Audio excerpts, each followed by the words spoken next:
You're listening to the Business and Life Conversations podcast with Angela Henderson, episode 76. Hey there, you're listening to the Business and Life Conversations podcast. My name is Angela Henderson, and on this show, we talk about improving your business, life, or both by having amazing and rich conversations with brilliant guests who will inspire you and who will give you tips and tricks to help you grow both in life and in business. Well, hey there, and welcome back to another epic episode of the Business and Life Conversations podcast. I am your host, Ange, from Angela Henderson Consulting, where I am a business consultant and coach who has helped hundreds of women business owners get all the pieces in place to have consistent 5-figure months and then on to 6-figure years without burning out in the process. Now, I often just assume that everyone knows what it entails when you work with a business consultant and coach. However, the truth is many people don't have a freaking clue. How do I know this? Because I get asked regularly to bring on some of my one-on-one coaching clients and also clients from my group coaching program, Profit Pillars, because people have told me that they're curious to know, what does it actually look like to have a business and consultant and coach? And more importantly, how does it actually help their business to grow? So today I'm thrilled to bring on the podcast Jessie King from the Admin Hatch, who is currently a one-on-one coaching client. And in this episode, we're going to explore what made Jessie take the jump to invest in herself, but also her business. I'm actually going to be coaching Jessie on this podcast about something she's currently struggling with so that you can see and hear, I guess because it is a podcast, not an actual show, hear people, what it actually entails when I coach and what has worked with her and having me as her coach to date. But before we jump into this episode, I just want to let you know that this episode is sponsored by my 12-month group coaching program, Profit Pillars. My 12-month group coaching program for women business owners who are ready to take action and to grow profitable businesses. The program includes the complete Profit Pillar training system with videos, PDF guides, and more, monthly live strategy sessions, monthly hot seat sessions, monthly mastermind classes with guest experts, 24/7 access to our private VIP Facebook community, world-class member support, and special bonuses and secret surprises along the way. To learn more about my 12-month group coaching program, you can head to angelahenderson.com.au and click on the program. Now, let's get into this amazing episode with Jessie King. Welcome to the show, Jessie. Oh, thank you so much for having me. I'm so excited to have you on the podcast. Yes, and it has been a pleasure getting to know you over the last 6 months as one of my one-to-one coaching clients. But before we get into that, I do want to know, how is beautiful Tasmania today? It is actually really nice down here today. It's 31 degrees and sunny. Dude, that is, which again is, for those of you that don't know, Tassie's temperature can be a little bit temperamental at times. So the fact that you guys are at 31 degrees already and so early into summer is quite warm. Yes, I am in a dress today for the first time in months, so feeling good. Yes, you got to take those sunny days as much as you can. Now, one of the things that I like to kind of get into is asking you a little fun question before we get into the deepness of this episode. So I'd like to ask you the fun question. My fun question for you is, what is your actual favorite place in Tasmania and why do you like it? Oh, that is a really good question. I am all for Salamanca. So it is a strip in Hobart where it's got heaps of nice restaurants. It's got a really nice park there, and it's just a really good spot to hang out with friends and family. So yeah, that would probably be my favorite place. But I'm also a bit of an introvert, so I do like my home as well. Nothing wrong with that. I can totally appreciate the essence of the comfort of your own home. But listen, when I used to live down in Tassie, and I used to love going to the Salamanca markets on the weekend. It is a beautiful vibe. I mean, it is a little people overload for my liking at the end of it, but knowing that I'm a local and could come and go as I please is always lovely. But it is a beautiful atmosphere on a Saturday. I don't know if they do it on Sunday or just Saturday. I can't remember, but I always love going down there. Yeah, no, it's really good down there. And they've got my favorite all-time restaurant down there. So, yeah. And which is? You have to plug it now. Oh, yeah. Rockwall, which I'm sure for any Tasmanians listening or anyone who has experienced Salamanca has probably been there, and it is incredible. All right, I'll have to add, we are coming to Tassie in January, so I may have to add that to the list. Yes. Maybe we may have to meet up there is what we may need to do, Jess.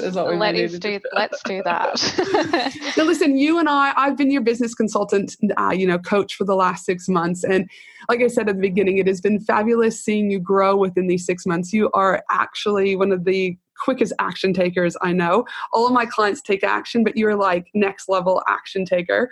And so today I just want to have a chat to you and with the audience about, I really want to showcase what it looks like to coach with me and what that looks like just for anyone in general, and whether or not they're going to coach with me or whether or not they coach with someone else, but about the benefits of really being able to have someone that keeps you accountable, someone that keeps you on track, someone that kind of gets to know you without it being your husband or your partner who really they probably don't care about, or your friend who's just going to agree with everything you say. So today I really want to, explore what that looked like for you going from that overwhelm to gaining some of the clarity you have in the last 6 months. But in order to kind of give the audience a little bit more about who you are and what you do, I'd love for you just to explain a little bit about your business and how you first had, what in you made you go, shit, I probably need to start changing things up. So tell us a little bit about your business first, Jessie. Yeah, for sure. So my business is called the Admin Hatch. So basically we virtually take care of administrative tasks for growing businesses so they can focus on the growth of their business and increasing their profitability without the added stress of doing everything on their own. So we specialize in offering business projects and accounts administration to growing businesses. We started in January. So I started with myself and another girl. I am the owner and founder, but I have an employee. And since then, we've grown and I now have 3 employees and myself. So following on from that, when I realized that I needed a business coach was probably about 4 or 5 months ago, where I just felt so overwhelmed by everything. I'm a mum as well, so I have mum life, I'm at uni, and I also had my business. And my business was doing pretty okay, but I just knew that I needed help to focus my energies and efforts on the things that were going to get me to my long-term goal, which is why I got in touch with you. But I did also get in touch with you when I first started my business, so I did know about you. And you did, which is interesting because I'd love for you to talk a little bit more about, because you and I did initially meet and then you're like, nope, it's all right. I'm good. I don't need a coach right now. And then, like you said, 4 months in, you reached down and you're like, okay, I actually think I need a coach right now. Like I need someone, a consultant. I need someone to be able to advise me, guide me, and just tell me what I need to do to get to that end goal. So can you tell us a little bit or explain a little bit about what actually made you kind of take that jump and really realize that investing in your business is something that's going to be important to you, but to the business and ultimately your family? What was it that you're like, shit, I got to pick up the phone now 4 months later and actually say, I'm going to need some help? So right from the get-go, obviously before starting my business, I was on maternity leave and I was doing a lot of research into running a business and managing a business. And something that kept on popping up in podcasts that I was listening to and books that I was reading was investing in a business coach. So I knew before starting business that by having a business coach, it would be really beneficial for me. But I think one of the things, like my biggest obstacle was the financial investment. And because I was bootstrapping my business, I just didn't have the financial backing to invest in a business coach so early on. But when I got 4 months in, I soon realized that it was just going to streamline my business so much and help with the growth and profitability of my business by engaging someone to help me build a sustainable business, I guess. So I was listening to your podcasts. I was on your Facebook group. I was probably one of your number one stalkers. I love a good stalker. I remember driving to one of my clients' offices and I was listening to a podcast of yours, and I can't remember which episode it was, but the whole way down I was just nodding my head and I was thinking, yes, this is me, like I need help. And I went onto your Facebook group and I read through one of your posts, and it was a post about kindness and everything like that. And then I just realized I needed you in my life. So that's when I sent you a message and the rest is history. And boom, we're here now. And so obviously you're like, yep, you're driving along and you're like, yep, I finally need my help. But what was it like? Can you kind of pinpoint what was it that like the specific things you were facing at that particular time where you're like, I need some help or strategy around this? So at that stage, I had 2 employees on and I was just Like, I find that not blowing smoke up my own bottom, but I'm pretty knowledgeable. I'm doing a degree in business, in marketing and HR. So I thought, you know what, I can just use the internet, podcasts, books to piece it all together for me. But in that moment, I just felt so overwhelmed. There was so much more to business that I realized, and I was overwhelmed. I was doing long days. I was trying to juggle mum life as well as business life. And it just hit me that I needed someone who had the knowledge and the experience and the understanding of business to be able to mentor me and guide me in the right direction. So I was focusing on the tasks within my business that were going to be beneficial for me. I was finding I was doing a lot, working on my business a lot, and I was doing tasks that weren't probably benefiting me in the long term.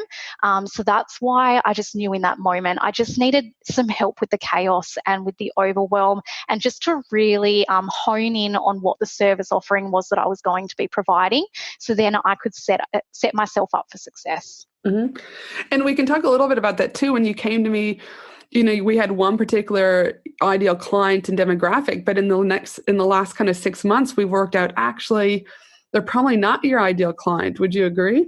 100%. 100%. When I first engaged your services, my ideal client was men who were in their mid-40s and who had their independent or like an independently owned business, and they were struggling with their admin tasks.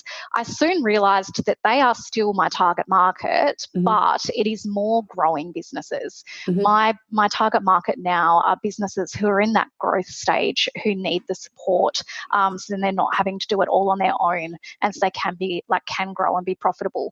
But it did take me a little while to pull down I guess I had some shutters on and I didn't want to see it. But at that time, they were my main clients that I had on board. So that's why I thought that was my target market. But what we found out, though, is like you said, it's still not that you're not servicing them. So the thing is your primary ideal client. You can have multiple ideal clients per se, but the one that we use in our content strategy and our messaging and everything is going to our new ideal client that we've been able to work out. And the guys in that construction field, et cetera, they're more like your secondary ideal client. So you're still working. It's not that you're saying no to them, but they're coming to you. They have found you, and they're okay with that. And so it is important for you, those of you that are listening, that so many times people say you must have one ideal client, and I disagree with that. You can have different types of ideal clients, but you still need to choose one that you're kind of targeting messaging to, even on your Facebook ads. Like I just had a gentleman that I saw at the Queensland state government because I'm a business mentor for them there. Now, I don't market to males, and he's looking at signing me. So it's one of those things that, you get to still choose who you work with at the end of the day, even if you have one primary ideal client. And with your skill set and what you do from, all the tasks and administration stuff that you're able to support people with, you could support a variety of businesses, but we're just choosing to hone in on one cohort so we can really make that efficient and precise on that. That's exactly right. Now, I also like the listeners to kind of get a feel about what coaching looks like, Jessie. And obviously, you and I have an hour session or 2-hour sessions, depending on what works with your schedule. So this is going to be a very quick kind of scenario about what this looks like. But I want you to kind of, like I said, I want to give the listeners a taste of what it looks like. So can you give me an example? I know you and I are catching up in a couple of weeks for our next session, but we'll kind of fast forward one of those things you want to bring to the table to bring here today. So what's something that you're currently kind of stuck on and that you want to hit me up on next session that we can kind of crank out here to show the listeners, what it looks like? Yeah, for sure.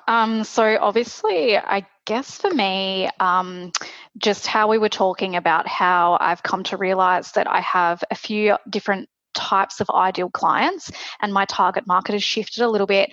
I'm still business to business, but I would really like to know how I can better connect with my audience on Instagram, because that's where they are. They're on Instagram and LinkedIn, but more so I want to focus on Instagram first before moving on to LinkedIn, if that's possible. Yeah, no, perfect. Okay. So as you just said, you've moved from more like the LinkedIn over to Instagram, and you do a really great job. But one of the things that I've seen, and again, I would have brought up with you, is around Instagram stories. as we know, when I attended Social Media Marketing World in America in March, it was one of the biggest things that my sales talked about was Instagram stories, and how it's really, the platform is ultimately rewarding businesses for utilizing the stories. So in your instance, with the shift of your ideal client, and even though it's still B2B, is that so many people are eating up stories right now. And so it would be great for us to be able to showcase to your audience what Jessie is, both from a human element and the agency collectively. Because again, it's not just Jessie. You've got it, like you said, your team. What does that look like behind the scenes? And then ultimately, how can we keep reinforcing the stories, how they could work with you? And just that, Jess, we really need to really look at developing a little more in depth in our session. But a story is just that. There's a beginning, a middle, and an end. So if you start the day with, hey, everyone, it's Jessie here, maybe your team will take over for the day and show them what is it like in the life of, Zoe, for example. But we want to go, again, at the beginning. So we show them the morning. We then might show them a few tasks about what you've been working on in the day. We then might do a little hit and one of the stories about how they can book in for a discovery call with you. And then we'll wrap up. Okay, we're just closing shop for the rest of the day. We'll see you tomorrow. So it's really important that we do that. Also with stories, make them fun. You can do polls in there. So we could ask them, a question about what are you currently struggling with your business in regards to admin tasks. And then when they answer you, Jess, what we could be doing is then that means they're in your DM now. And now you can start a dialogue with them. Now, it may feel right at that stage to say, hey, and you've been talking back and forth, hey, I'd love to offer to hop on a discovery call to see how I might be able to help you more.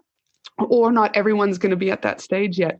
But if you can move them from your story into your DM, that's when you really start to have those personal relationships and those human-to-human connections.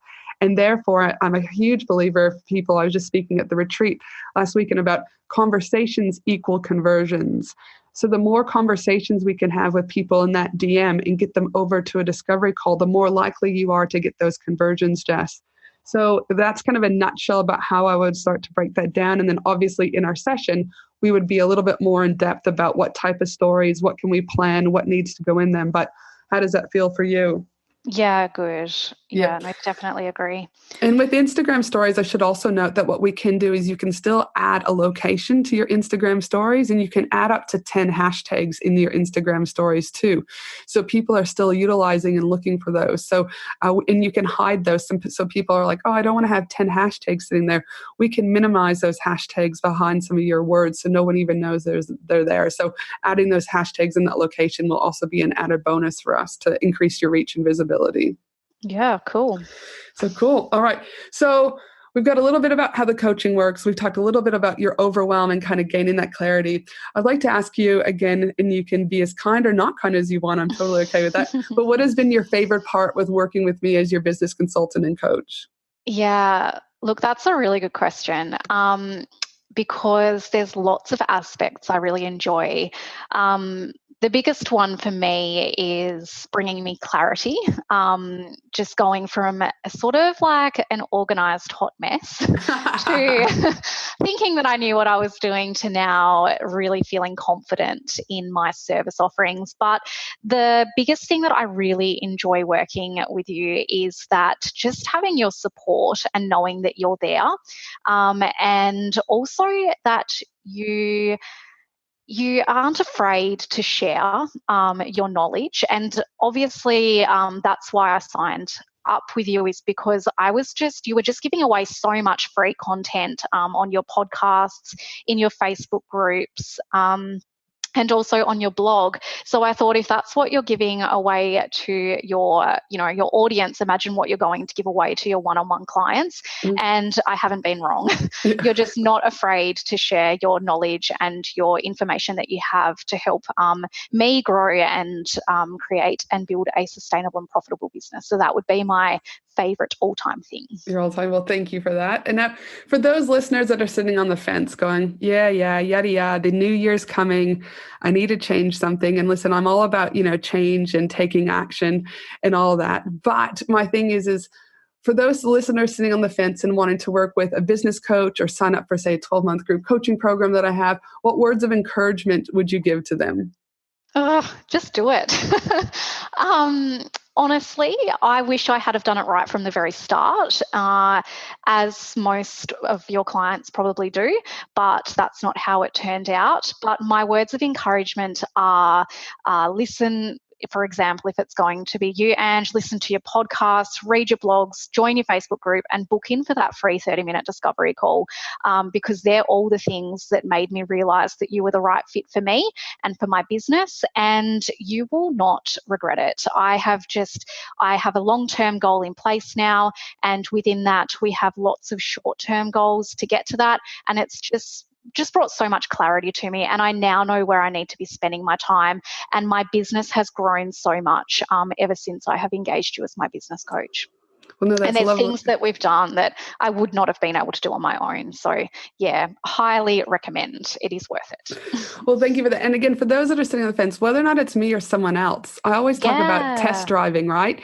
If you're about to sign up for someone or someone's program and they're going to not let you test drive, and I've used this example in other podcasts before, you don't go to BMW or Range Rover or those places and go, I'm going to take the $200,000 car. Don't want to see the inside. I'm not going to test drive it. Just sign me up. If they're not prepared to give you time so you know you're the right fit and that they know they're the right fit and can move your business forward, those are one of just many red flags. If you can't go to Google and find the person that you want to engage in as a coach, again, another red flag, because you should ultimately be able to see them either on an online presence or an offline presence. Again, their name will get out there, good or bad. And always ask too, like, hey, this is really great, but I'd love to speak with one of your current students, one of your ex-students that have, wrapped up with you. If they're not willing to put you in contact with people, then that's another red flag. So again, whether or not it's me or someone else, just be mindful that you can always, you want to make sure that you're engaging in the right person, because you're going to be spending a lot of time with them. And, it's an intimate relationship from the point of view is that, again, there are tears, there's laughter, there's all that. And that's important that you're going to be able to have those, that closeness with the person you're working with. Yeah, 100%. And just on that, before engaging you, I did have an experience with another business coach, which was a bad experience. Mm-hmm. So I guess what I want to tell your listeners as well is, if you do have that bad experience with one, don't give up on it, because you may well just find your match the next time. And obviously, we've just done 6 months and we're signing on for another 6 months, because it is just something that is so beneficial to my business. So thanks for that. And I do agree with you, Jess, is that I don't know how many discovery calls I do in a month where I hear these horrific stories that women in business have had with people who have never ran their own business. They don't have any social or personable skills, or quite frankly, they've got no strategic skill set, right? So again, never give up. Always, I'm not saying don't be cautious, but just know that there are good people out there that will do the right thing. The last question, Jess, 2 last questions actually. Yes. What do you know now that you wish you knew when you first started in business? Not just from a business coach, but just collectively in business. What do you know now that you wish you knew when you first started? How important it is to have a strategy in place. Mm-hmm. For the first 4 months, I was sort of treading water, and my business sort of expanded a lot quicker than I had anticipated. So I guess for me, the biggest thing that I have learned is it is so important to have a strategy in place. Even if you're not working on it every single day, it's just good to know where you're going to be going and what you're going to be striving for. So then you can just, whatever decision that you make on a day-to-day basis, you've just got that in the back of your mind. And that for me has been the biggest thing that I wish I had known from the start. Yeah, fantastic. And I know there's a great book by Emma Isaac, who's she owns Business Chicks, and called Winging It. And, I think there's an element, I think we all start off by winging it. Absolutely. But there comes a time where if you really want to grow, you're going to have to no longer start to wing it. And something that I shared ages ago on the podcast was when my coach this past year obviously goes, well, if you keep doing what you're doing, that's why you're a 6-figure business and I'm a 7-figure business. And at the beginning, I was like, damn, she did not just say that to me. But it's the reality, right? Is that you can only keep doing things the same way before you actually need to end up doing them a little bit more tight or a little bit more strategic. So great advice on that about having that strategy. And for those listeners, Jessie, that may need help with their administration tasks in order to get them out of the overwhelm and being able to really work on growing their business versus being in their business, how can they find you? The best place to find me is on Instagram, which is just the admin hatch. But you can also find me on my website. But if you're wanting to have a chat with me, that's probably the best place to get in touch with me. And that's where most of everyone that I have a connection with, I've found on Instagram. Enough. And what is your website address if they do want to hop over there and potentially book in for a discovery call? So my website is theadminhatch.com.au. All right, fantastic. And just a reminder before we sign off that my team and I will also be putting together the whole transcription for this episode at angelahenderson.com.au. And as I mentioned earlier, if you enjoyed this episode, I would love for you to share it, especially on your Instagram stories and tagging me at Angela Henderson Consulting, or share it on whatever social media platform you love. I'd also love if you could subscribe so that you don't miss any future episodes. And if you also feel like it, leave a review, because leaving a review means I get to serve more people. I wish you a fantastic day no matter where you are in the world, and I look forward to you joining me next week for another amazing episode of the Business and Life Conversations podcast. Thanks so much, Jessie, for being on today, and I hope you have a fab day down in Tassie also. Thank you so much for having me. Thanks for listening to the Business and Life Conversations podcast with Angela Henderson. www.angelahenderson.com.au